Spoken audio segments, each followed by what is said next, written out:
Hello friends, नमस्कार, जय Hind, Vande Mataram. BEd entrance exam 2022 के लिए क्वेश्चंस, जीएस के क्वेश्चंस है दरअसल ये। और इसमें हम आपसे 20 क्वेश्चंस नहीं, आज हम आपसे 25 क्वेश्चंस कर रहे हैं। ठीक है, 25 क्वेश्चंस। तो आइए स्टार्ट करते हैं सेशन को। और सेशन बहुत ही इंटरेस्टिंग होने वाला है, काफ़ी अच्छे क्वेश्चंस हैं, बहुत ही बढ़िया प्रैक्टिस सेट है। देखिए, पहला क्वेश्चन आपका क्या है। भारतीय राष्ट्रीय सेना के लिए सहायता एकत्र करने के लिए सुभाष चंद्र बोस निम्न में से किस देश में गए थे। Easy question.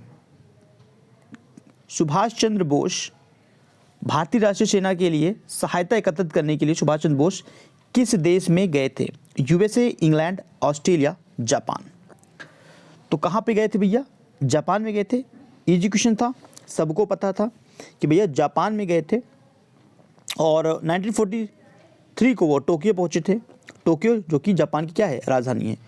टोक्यो में उन्होंने भारतीय समुदायों को एकत्रित किया और रेडियो प्रसारण के द्वारा संबोधित किया। ठीक है, और भारतीय स्वतंत्रता संग्राम में शामिल होने का आह्वान किया कि भैया एकत्रित हो। और उसके बाद 1943 में, कब? 1943, ये डेट याद रखना है। 1943 को INA, जिसे हम भारतीय राष्ट्रीय सेना का पुनर्गठन किया था सुभाष चंद्र बोस ने।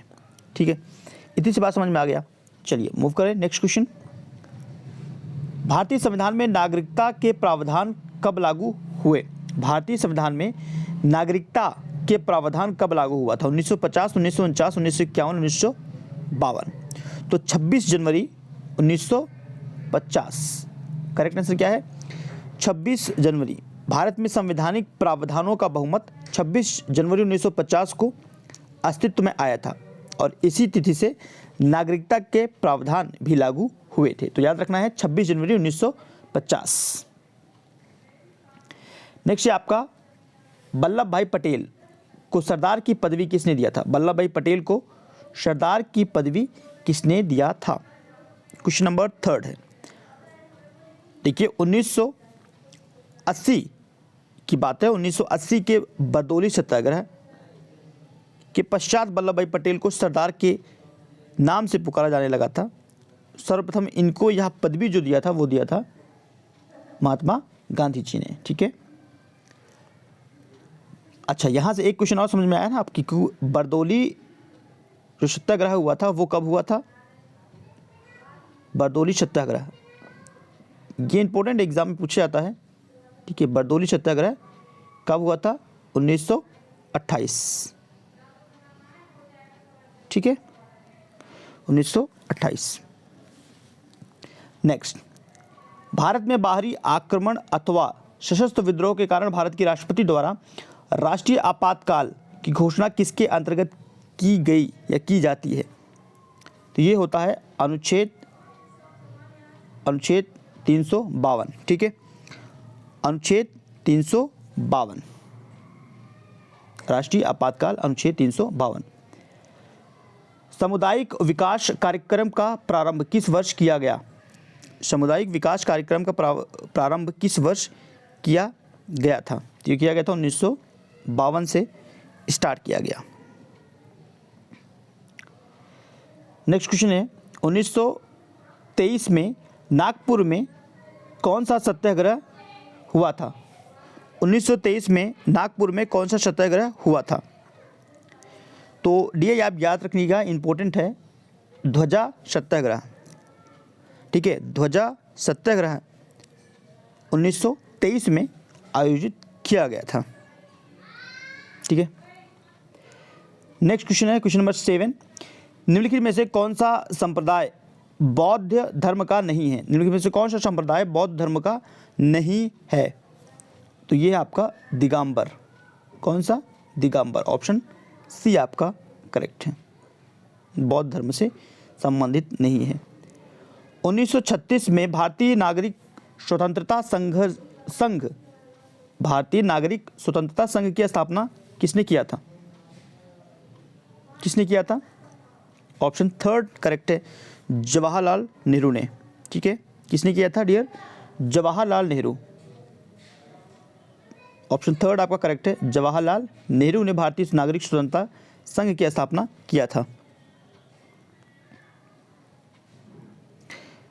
क्वेश्चन नंबर 9, निम्नलिखित में से किस विश्वविद्यालय की स्थापना पहले की गई थी? बनारस हिंदू विश्वविद्यालय या बॉम्बे यूनिवर्सिटी, अलीगढ़ मुस्लिम विश्वविद्यालय या इलाहाबाद विश्वविद्यालय? तो इन चारों विश्वविद्यालयों में सबसे पहले कौन सा विश्वविद्यालय इस्टेब्लिश हुआ? तो एक एक समझ लेते हैं। जैसे बनारस हिंदू विश्वविद्यालय, ये हुआ था 1916 में। बम्बई, जिसे हम बॉम्बे यूनिवर्सिटी बोल दीजिए, बम्बई यूनिवर्सिटी विश्वविद्यालय, इसको इस्टेब्लिश किया गया था 1857 में। बात करें अलीगढ़ मुस्लिम को, तो इसको इस्टेब्लिश किया गया था 1875 में। और इलाहाबाद यूनिवर्सिटी की बात करें तो ये इस्टेब्लिश हुआ था 1887। अब यहाँ से आप पता कर पाओगे कि सबसे पहले कौन सा यूनिवर्सिटी इस्टेब्लिश किया गया था। ठीक है, कौन सा? बॉम्बे यूनिवर्सिटी 1857। क्वेश्चन नंबर 10 है, योसेमाइट क्या है? योसेमाइट क्या है? यह एक क्या है भैया? एक झरना है। कहाँ पर है? अमेरिका में है। कहाँ पर है भैया? यूएसए। ठीक है। नेक्स्ट क्वेश्चन है आपका, तट आधारित इस्पात संयंत्र कहाँ स्थित है? तट आधारित इस्पात संयंत्र कहाँ पर स्थित है? तो यह ये आपका है आंध्र प्रदेश के विशाखापट्टनम में स्थित है। ठीक है, क्लियर हुआ?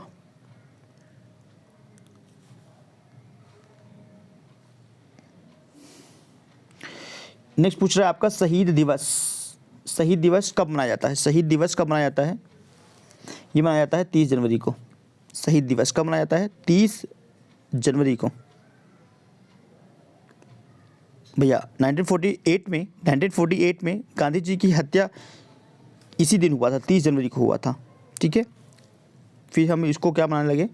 शहीदी दिवस मनाने लगे। क्लियर है? औरंगजेब की मृत्यु कहाँ पे हुआ था? बताइए, औरंगजेब की मृत्यु कहाँ पर हुआ था? तो इनका औरंगजेब का जो मृत्यु हुआ था वो होता है अहमदनगर। याद रखिएगा, अहमदनगर।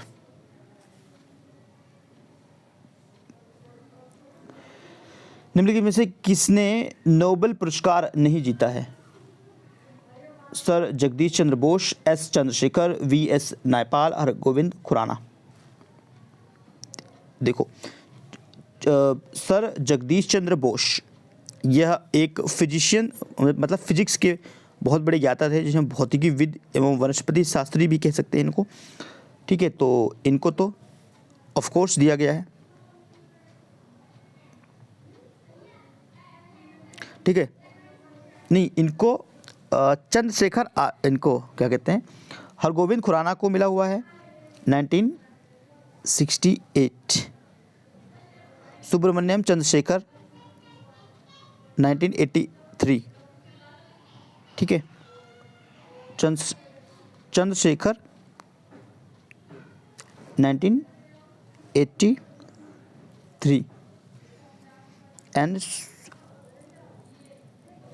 आपके बचे वी एस नायपाल, तो इनको साहित्य में दिया गया था। ठीक है, तो इनको मिला था 2001 में। क्लियर है? तो किसको नहीं मिला था? सर जगदीश चंद्र। क्वेश्चन नहीं पूछ रहा किसने नोबेल पुरस्कार नहीं जीता, तो कौन नहीं जीता है? सर जगदीश चंद्र बोस। ठीक है, बाकी इन तीनों ने जीत रखा है, मतलब इनको मिला है। एस चंद्रशेखर, सुब्रमण्यम चंद्रशेखर बोलते हैं इनको, भौतिकी के थे।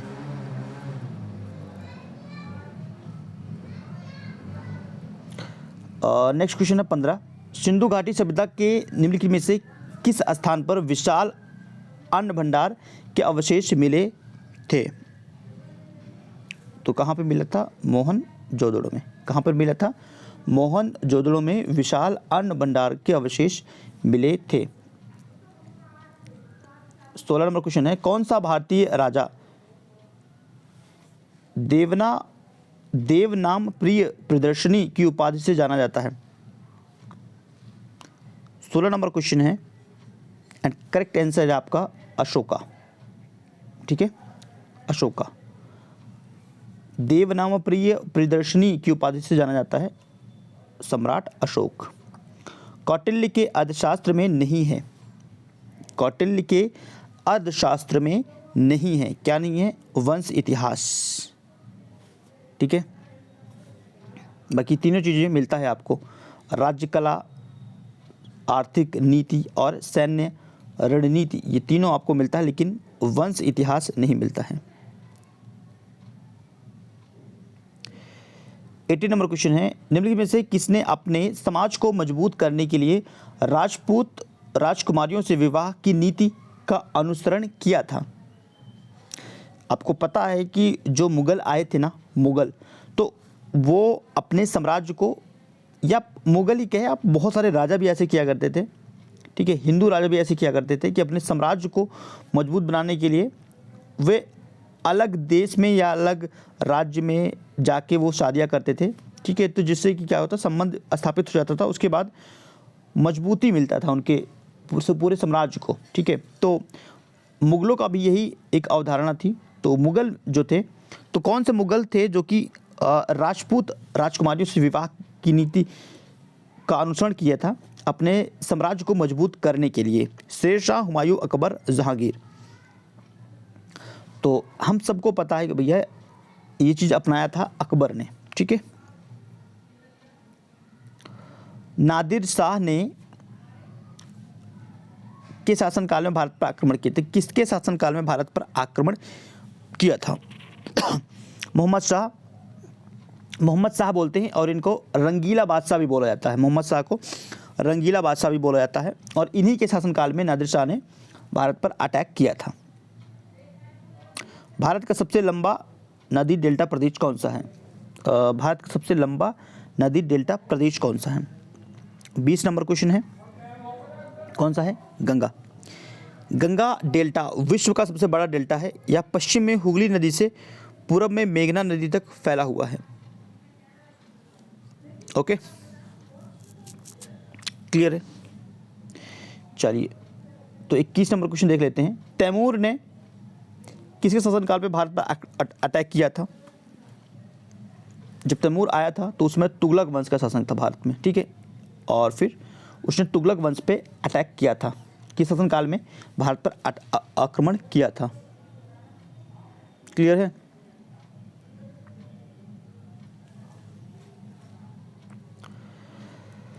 रानी लक्ष्मीबाई कहाँ की शासिका थी? तो कहाँ की थी भैया? झांसी की थी। ठीक है, इजी क्वेश्चन था। मराठा शासकों के प्रधानमंत्री कहलाते थे? ये अच्छा क्वेश्चन है। मराठा शासकों के प्रधानमंत्री कहलाते थे, क्या कहलाते थे? पेशवा। पेशवा क्या कहलाते हैं भैया? पेशवा। निम्नलिखित में से क्या प्रथम विश्व युद्ध में शहीद हुए भारतीय सैनिकों को याद में बनाया गया? क्या बनाया गया था? अभी तो ये थोड़ा सा विवादों में घिरा हुआ था। क्या गेटवे ऑफ इंडिया? नहीं डियर, ये नहीं, इंडिया गेट। ठीक है, इंडिया गेट करेक्ट है। क्लियर हुआ? कौन सा विवादों में घिरा हुआ था? India gate. और प्रथम विश्व युद्ध में शहीद हुए भारतीय सैनिक को याद में बनाया गया था इंडिया गेट। क्लियर है? तो ब्रिटिश के शासन ब्रिटिश के शासनकाल में बनाया गया था 1921 में। तो कब स्थापित किया गया ये भी आपसे पूछ सकते हैं। 1921 में इंडिया गेट को स्टेब्लिश किया गया था। आपका लास्ट क्वेश्चन है 25 नंबर क्वेश्चन। भारतीय राष्ट्रीय कांग्रेस का उद्देश्य पूर्ण स्वराज के रूप में कब घोषित किया गया? पूर्ण स्वराज 26 जनवरी 1930। भारतीय राष्ट्रीय कांग्रेस का उद्देश्य क्या था भैया? पूर्ण स्वराज। तो उन्होंने अपना लक्ष्य स्थापित किया था, मतलब घोषित किया था 26 जनवरी 1930 को। ठीक है, सेकेंड। तो आउट ऑफ 25 क्वेश्चंस, यहाँ पर 20 क्वेश्चन नहीं थे, यहाँ 25 क्वेश्चन मैंने आपको करवाए हैं। तो 25 में से आपका कितना करेक्ट हुआ आप कमेंट करेंगे। लाइक कीजिए इस वीडियो को, शेयर करना मेरे मित्रों के साथ। चैनल को सब्सक्राइब करते हैं तो बेल आइकन को प्रेस कीजिए। Thank you for watching this video. Next video फिर से मिलते, तब तक के लिए धन्यवाद फ्रेंड्स।